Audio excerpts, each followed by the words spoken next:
Welcome to Cinematic Bytes. Spanish western লা মাটারন আল মারিডো সিনেমাটির কাহিনী মূলত প্রতিশোধ ও উদ্ধারের গল্প নিয়ে রচিত। সিনেমার গল্প শুরু হয় এক তরুণী বিধবাকে কেন্দ্র করে, যার স্বামীকে একদল নৃশংস ডাকাত হত্যা করে এবং তার বোনকে অপহরণ করে নিয়ে যায়। বোনকে উদ্ধার করা এবং স্বামীর হত্যাকারীদের শাস্তি দেওয়ার উদ্দেশ্যে সে একাকী কঠিন মরুভূমির পথে যাত্রা শুরু করে। তার এই প্রতিশোধের পথটি সহজ ছিল না। পথে তাকে নানা ধরনের গুপ্ত হামলা, অ্যাম্বুশ, ধোঁকাবাজি এবং বিশ্বাসঘাতকতার সম্মুখীন হতে হয়। যাত্রার এক পর্যায়ে তার সাথে পরিচয় হয় এক রহস্যময় বন্দুকধারীর, যার নিজস্ব একটি অন্ধকার অতীত রয়েছে। তার সহায়তায় এবং নানা প্রতিকূলতার সাথে লড়াই করে সে কীভাবে ডাকাতদের মুখোমুখি হয় এবং তার বোনকে উদ্ধার করে, তা নিয়েই সিনেমাটি এগিয়ে যায়।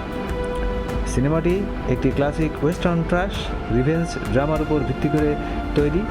বাহ্যিকভাবে এটি কেবল বন্দুকযুদ্ধ, খুন আর প্রতিশোধের গল্প মনে হলেও এর পেছনের কিছু গভীর অন্তর্নিহিত অর্থ বা থিমস অ্যান্ড সিম্বলিজম লুকিয়ে আছে। ঐতিহ্যবাহী ওয়েস্টার্ন সিনেমাগুলোতে সাধারণত পুরুষরাই মুখ্য ভূমিকায় থাকে এবং নারীদের অসহায় বা উদ্ধারের অপেক্ষায় থাকা চরিত্র হিসেবে দেখানো হয়। এখানে সেই চিরাচরিত ধারা ভেঙে নারীকে এক রক্ষক ও বিচারকের ভূমিকায় তুলে ধরা হয়েছে। নিজের পরিবার হারালেও সে ভেঙে না পড়ে নিজের হাতে আইন তুলে নেয়।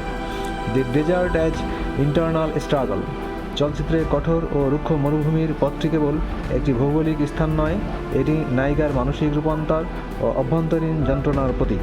মরুভূমির তীব্র তাপ ও প্রতিকূলতা পার করার মধ্য দিয়ে চরিত্রটির ভেতরের ভয়গুলো দূর হয় এবং সে মানসিক ও শারীরিকভাবে আরও কঠোর হয়ে ওঠে।